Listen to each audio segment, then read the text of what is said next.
Эрүүгийн хууль бол нийгмийн харилцааг хамгаалдаг хууль.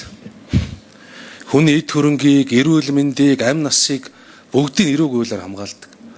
Өнөөдөр Монгол улсад яг өнөөдөр бол эрүүгийн хууль хүний нэр төргийч зүйлийг хамгаалахгүй байгаа юм. Өнөөдөр амьдрал бол зөвхөн төрийн ордон дотор юм Улаанбаатар хотод үргэлжилдэггүй. Өнөөдөр сумын багш эмэгтэйг сумынхын группээр элдвэр доромжилж өчөө цагаан хаданд ажиллаж исэн нөхөр нь ирээд хүчирхийлүүлдээд цагдаа сэргээр явж байгаа асуудал байна. Гүтгсэн этгээдийг олж өгөөчгээд эмэгтэй сумынхаа хэсгийн төлөөлөгч рүү хандхад өнөөдөр цагдаагийн байгууллага эрүүгийн хуульд энэ төрлийн гэмтрэг байхгүй ямар ч ажиллагаа хийж боломжгүй байна. Өнөөдөр иргэний хууль байгаа л гин. Ер нь бол иргэн хүн сумын төвд, аймгийн төвд хөдөө ер нь иргэн хүн өөрөө нэхэмжил гаргаад, өмгөөлөгч аваад, шүүхэд хандаад, хэдэн жил яваад асуудлаа шийдвэрлүүлнэ. Энэ дээр та нарт нэгэд өгцөө ингэж хайж болохгүй. Бид нар ямар нэг байдлаар эрүүгийн хуульдаа энэ асуудлыг оруулах ёстой. Би өөрөө хууль судлаачид 10 гаруй жил энэ асуудлыг боловсронгуй болгох ёстой. Тэрнээс эрүүгийн хуульд байх ёстой гэдгийг дэмжиж ярьж байгаа хүн байна. За энэ удаад орж ирж байгаа төсөл дээр харин энэ автентик тайлбар хийгээд яг манай сэтгүүлчдийн яриад байдаг зүйлүүдийг бүгдийг сайхан тусгацсан байна. Тоовоор тудлаа мэдээлэхэд гэмт хэрэг тооцохгүй болсон байна.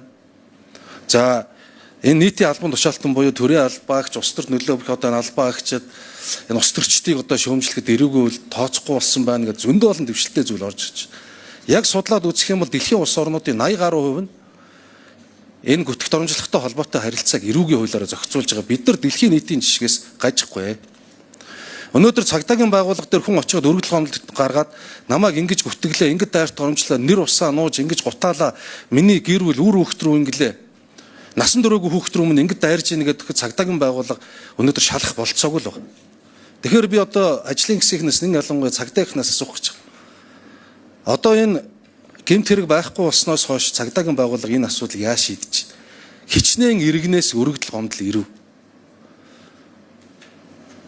Цаашдаа ер нь энэ асуудал ингээд хоримтлагдаад яваад байвал ямар үр дүн гарахаар байна? Та бүхэн энэ дээр ямар байр суурьтай байна? Би энэ ажлын хэсэг цагдаагийн байгууллагаас асуусан. За ажлын хэсгийн гишүүн энэ дээрээс хариулна. Энэ дээрээс.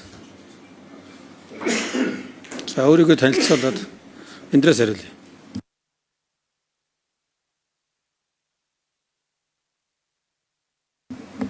Бүрдүүлж гишүүнийг нэмээ. За та бүхний амрыг ирээ. За би мөрдөн шалах албаны хүний эрх алдашгүй байдлын эсрэг гэмтрэг мөрдөн шалах хэлтсийн дарга цагдаагийн нийт дуурайнд Дасцран гэж юм байна. За саяны алтан гэрэл гишүүний асуусан асуултанд хариулъя. За цагдаагийн байгууллагт 2022 оноос 26 оны өнөөдрийг хүртэл нийт 1046 хэрэг хүртэл эрх шалгагдсан байгаа. За үүнээс яг шүүгшилжүүлэх саналтай бол 135 хэргийг шүүгшилжүүлсэн байна. Мөн сэтгүүлчдэртэй холбоотой бол 34 гомдлыг энэ хугацаанд 34-ээр шалгасан. Яг сэтгүүлчд холбоотой.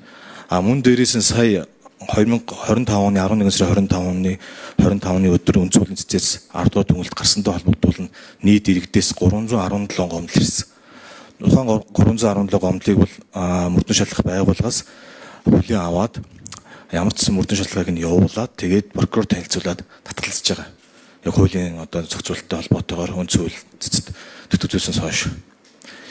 Тэгэхээр иргэдэс бол цаашид бол маш их одоо гомдол гарах энэ хандлага өсөх иргэдийн одоо энэ нэр төр таалдах асуудал ихээр одоо өргөдөл нэмэгдэж байгаа.